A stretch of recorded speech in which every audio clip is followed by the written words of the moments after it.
It was my 30th birthday, though it felt more like a routine obligation than a celebration.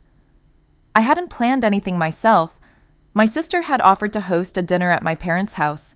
She said it would be low key, just family, and, as usual, I agreed. That's the role I've always played, the agreeable one, the one who doesn't argue, the one who shows up, even when no one else really wants to. The dining room was dim, warm, but strangely quiet. My brother-in-law was already 2 beers deep before the food even hit the table, mumbling something about getting older, without once looking up from his phone. My mom had made a pot roast and a cake. My dad kept himself busy pretending to care about the baseball game in the next room. It was the kind of gathering where everyone's presence felt more like duty than joy. But we did it anyway, because that's what families are supposed to do. Zoe, my sister's daughter, sat across from me, hoodie pulled tight, fingers tapping relentlessly on her phone. She didn't even lift her head when the cake came out. My mom lit the candles anyway, smiling a thin smile, and said, "Make a wish." I blew them out. The claps that followed were half-hearted, dry, obligatory. Then Zoe finally glanced up, rolled her eyes, and with the bluntness only a teenager, or maybe someone who never learned better, said, "Wow, still single at your age? That's sad." And my mom nodded. Not in protest, not in rebuke, just a quiet nod of agreement, as though my life was already marked by some permanent disappointment. It was my 30th. My sister reached for her wine. My dad coughed. Her husband chuckled under his breath. And nobody corrected her. Nobody defended me. I smiled. Because that's what I always do. That smile wasn't joy. It was survival. In families like mine, silence and small humiliations are the glue. Psychologists have a term for it: passive collusion, when people avoid confrontation at all costs, even if it means letting cruelty pass as humor. And in American culture, the humor almost always lands hardest around milestones. At 30, you're expected to be married, maybe raising children, maybe buying a house. Pew Research reported in 2023 that more than a quarter of Americans aged 30 to 34 were unmarried. Yet the pressure lingers. In some places, being single at 30 is seen as freedom. In my dining room that night, it was treated like failure. I cut myself a slice of cake, said thank you, pretended it was delicious. I helped clear the plates, hugged them all before leaving. But the truth is, I'd left the moment Zoe's words hit the air. It was my 30th. When I got back to my apartment, I didn't bother turning on the lights. I sat on the couch, staring out the window for almost an hour, replaying the evening. What gnawed at me wasn't just her comment, it was the history behind it. I remembered the nights Zoe had cried when her parents were screaming at each other, and I was the one who picked her up, drove her out for ice cream, tried to make her laugh. I remembered proofreading her college essays after her first rejection, sitting up with her until 2 in the morning. I remembered quietly paying half her tuition every month, never asked, never thanked. I had become the family's emergency generator, the one who kept the lights on when everything else failed. And yet, in return, I received silence, judgment, and the occasional laugh at my expense. That night, still sitting in the dark, I opened my laptop, logged into the joint account I'd created for Zoe's expenses. A decent sum sat there, enough to cover her next semester. Her debit card was linked to it. My finger hovered for only a second before dialing the bank. By 8:40 the next morning, her card was frozen. It was my 30th. By 9:12 a.m., I had 17 missed calls. By 11 o'clock, the number had climbed to 31. My phone buzzed on the table like it had a life of its own, but I ignored it until the guilt finally pushed me to pick up. My sister's voice burst through the speaker the second I answered. "How dare you?" "What the hell is wrong with you?" she screamed. I didn't shout back. I didn't give her the satisfaction of rage. I told her calmly that I wasn't going to keep supporting people who couldn't respect me, that I was done pretending I was part of something that only drained me. Then I hung up. The calls didn't stop. Then came the texts. At first she begged, then she blamed, and finally she threatened to tell our parents. One of her last messages read, "You're destroying her future because you can't handle a joke." And strangely enough, I didn't feel guilt. I expected the familiar pull of responsibility, the weight of obligation, but instead, I felt stillness, as if I'd just taken my first full breath in years. It was my 30th. That afternoon, I logged into the auto payment portal for Zoe's car insurance, the policy I'd been secretly covering for nearly a year. I canceled it. Then I called her university advisor and officially removed myself from any financial responsibility. No more tuition, no more textbook money, no more quiet favors extended through my name. By the end of the day, every tie of support had been severed. The bridge wasn't just burned, it was gone. My phone still rang. My sister, Zoe, even my brother-in-law once. His voice slurred with drink. I ignored them all. Until the next morning, when I saw a number I didn't recognize. Against my better judgment, I answered. It was Zoe. Her voice cracked with tears. "I don't understand what I did wrong," she cried. "I was just joking." I didn't mean it like that. Her words stayed with me after I hung up. Jokes aren't harmless. Not when they carry the weight of a family's silence.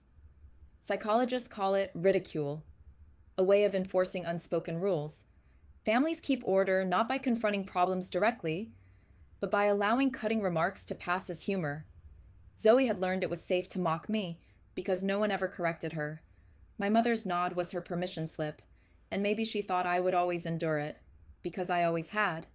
But I also knew that shielding her from consequences had turned me into something dangerous for both of us, the rescuer, the one who prevented reality from sinking in. It was my 30th. Later that night, my sister came to my apartment. She didn't knock politely. She pounded on the door until my neighbors peeked out into the hall. When I cracked it open, she shoved her way inside. She didn't ask how I was. She didn't apologize. She demanded to know when I was going to snap out of it. She called me childish, vindictive, out of proportion. She said I had no right to punish Zoe for one comment. "Do you think what she said was okay?" I asked. She wouldn't answer directly. She admitted it wasn't nice, but insisted Zoe was just a kid. Then she revealed the real reason she came. "So are you paying tuition or not?" When I said no, she laughed. Actually laughed, like the very idea was absurd. She warned that Zoe might have to drop out, that it would be my fault. And that's when something in me finally snapped. I told her their entire household had been using me like a backup generator. Always there when they blew the fuse. I said I was tired of being their emergency plan, that if she cared so much about her daughter's future, maybe she should have saved, instead of getting her nails done every 2 weeks, and bailing her drunk husband out of bar fights. Her face twisted with anger. She spat words I won't repeat, then stormed out.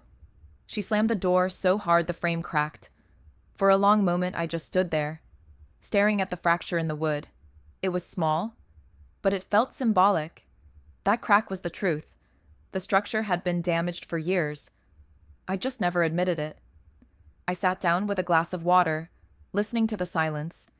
It struck me that her rage wasn't just about me, it was about a system that had made me the safety net for an entire family. Economists talk about the squeeze on middle-class households, wages frozen for decades while costs rise, student debt ballooning past $1 trillion, housing and healthcare outpacing earnings. Families cope by leaning on whoever seems most stable, and stability breeds exploitation. They lean hardest on the person least likely to say no. In my family, that person was me. But contracts, even unspoken ones, can be broken. That night, as the silence settled back into the apartment, I realized that for the first time in my life, I had broken ours, and I wasn't going to put it back together. It was my 30th. The day after my sister stormed out, my dad called. His voice was cautious, as if he were walking on glass. He said he thought we should meet. Talk it out. I told him I had plans, which wasn't true, but it was easier than explaining that I had no interest in another intervention. He kept quiet for a moment, then simply said, "Think about it." 2 days later, my parents showed up at my apartment anyway. My mom carried a container of banana bread, like a peace offering. My dad stood behind her with his old baseball cap twisted in his hands. I let them in, but I didn't offer coffee, didn't pretend to be glad. We sat in the living room, the silence thick. My mom broke it first. She said she didn't understand what had gotten into me, that I was acting cold, distant, not myself. She asked if it was loneliness, if turning 30 had finally sunk me into some depression. I let the silence hang, then told her, this wasn't about a birthday, and it wasn't sudden. It was my 30th. She rushed to say Zoe hadn't meant it, that teenagers say things without thinking, that it wasn't personal. I asked why she nodded at the table, why nobody said anything. She gave me the same excuse she'd always used. She didn't want to make dinner uncomfortable, as though humiliating me openly had been comfortable for anyone. I looked at my dad, hoping for something, anything. He shrugged and said, "You know how your sister is." That sentence was the family motto, the phrase that excused every manipulation, every tantrum, every selfish demand. You know how she is. And for years I had swallowed it, but not anymore. Yeah, I said. I do know, and I'm tired of pretending that makes it okay. My mom tried to soften. She said Zoe was overwhelmed, homesick, stressed, and that cutting her off financially was extreme. I asked if she or my sister had ever offered to pay me back for books, housing, meals, car insurance, the thousands I'd already poured in. She said nothing, just sighed and muttered, "Family takes care of each other." Exactly, I told her. But that's not what this has been. It was my 30th. My dad suggested maybe I could take a break, skip a semester of payments, ease back in next year. I shook my head. This isn't a timeout. This is permanent. My mom's eyes sharpened at that. She wasn't used to me speaking this way. No one was. So that's it? She asked. You're just done? I'm not angry, I said. I just don't want to live like this anymore. They circled the same arguments for 15 more minutes before leaving. My mom hugged me stiffly, as if I might vanish if she let go. My dad mumbled about staying in touch. When the door closed behind them, the apartment was quiet again. I expected guilt. What I felt was relief. That evening, a text from Zoe appeared on my phone. "So you're really doing this?" I stared at it, then set the phone down without replying. For once, I wasn't carrying the weight. For 3 days, there was silence. No calls, no knocks, no walls of angry texts. For a moment, I wondered if they had finally accepted it. But silence in my family was never surrender. It was the pause before the next punch. On the 4th day, the email came. It was from Zoe's university. Apparently, she had tried to apply for a private student loan, using my name as the co-signer. She hadn't asked. She hadn't even told me. She just typed my name in, as though I were still the automatic answer to every problem. The financial office flagged it immediately, reached out to confirm. I called them at once, told them I had no involvement, no agreement, no responsibility. The woman on the line was polite, professional, but even she hesitated when I explained Zoe hadn't even told me. I hung up with a mix of anger and exhaustion, forgery, desperation, entitlement, whatever you called it. It was proof of how deep this ran. I wasn't a person to them. I was an institution, a line of credit, with a heartbeat. That afternoon, another unfamiliar number rang. I let it go to voicemail. Later I listened. It was Zoe's roommate, sounding tired. She said Zoe was spiraling, crying, slamming doors, threatening to drop out. "He's trying to ruin my life," Zoe kept saying. That sentence cut sharper than all the others. For years, I had been the one person who never made things worse, the one they called when everything else collapsed. And now, I was the villain, because I had finally stepped away. It was my 30th. She told me she was the one who flagged Zoe's emergency loan request. She noticed my name, realized there was no signature, and dug a little deeper. She admitted she probably wasn't supposed to, but something about it stuck with her. She said she'd seen situations like this before, students pressuring relatives, parents being forced into debts they couldn't afford, silent supporters carrying everything until they broke. But in this case, what struck her was Zoe's reaction to being told no. Mira said she'd rarely seen someone so unprepared for the word. She looked at me with a steady kindness and said, "Most people wouldn't have cut them off, not after giving so much. But it's not weakness to walk away. Sometimes it's the strongest thing you can do." Her words landed heavier than she probably knew. For so long I'd been painted as the villain, for refusing. To hear someone from the outside say I wasn't cruel, just surviving, it felt like oxygen. Before she left, she added lightly, "If you ever want to talk more or just grab a coffee, I'd be up for it." Then she smiled. Not flirty, not forced, just real. And walked away. I stood at the door long after it closed, realizing how much I'd needed even one voice to tell me I wasn't wrong. It was my 30th. Later that afternoon, my phone buzzed again. This time it was Zoe. "They kicked me out of the dorm. I have nowhere to go. Please call me." Minutes later, another message. "I'm sorry. I didn't mean what I said at your birthday." And then my sister. "You've made your point. Now fix this." This was the moment I used to cave. The moment I would step back in, smooth things over, arrange payments. But I didn't move. Because something had changed. I wasn't the Jonah they remembered anymore. I put the phone down, grabbed my jacket, and went for a walk instead. I passed the coffee shop I usually ignored. But this time, I stopped. Mira was inside tapping on her laptop. She looked up, caught my eye, and gave me a small smile. The kind you don't fake. I ordered a black coffee, sat across from her. We talked about music, podcasts, books half finished. It wasn't a date. It wasn't anything official. But it was easy. At some point, I told her briefly about the texts from that morning. I expected pity. Instead, she said simply, "You don't owe them anything." I nodded. And we moved on. It felt strange, almost luxurious, to talk to someone without keeping a mental ledger of debts and favors. That night, one more message came from my sister. "You think this changes anything? You'll come crawling back like you always do." I stared at it, then deleted it.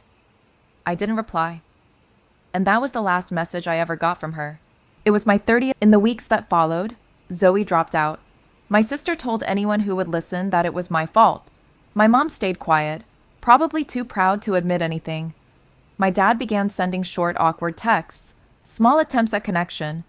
It wasn't perfect, but it was something. As for Mira, things grew slowly. No fairy tale, no whirlwind, just steady. She came over one weekend and helped me build a bookshelf I'd left in its box for months. We listened to records. She laughed at how terrible I was at following instructions. She didn't flinch when I told her about my family. She didn't try to fix it. She just stayed. And that's what I realized I wanted. Someone who didn't need me to be the rescuer, the backup generator, the emergency contact. Someone who saw me without a balance sheet attached. Of course it isn't perfect. Some mornings I still wake up with the panic that I've forgotten to pay a bill. That isn't mine anymore. I still check my phone expecting an avalanche of angry texts. I still think about Zoe, about whether she's learning anything from this or just building more resentment. But I don't reach out. I don't go back. And that difference means everything. Mira told me once, "You've been the emergency contact for everyone else's chaos. Maybe it's time to be the main character in your own life." The line stuck with me, because for the first time, it didn't sound selfish. It sounded like permission. This story doesn't end with revenge, and it doesn't end with reconciliation either. It ends with me walking away, not as an act of anger, but as survival. It ends with the possibility of peace. And maybe with Mira, something new beginning.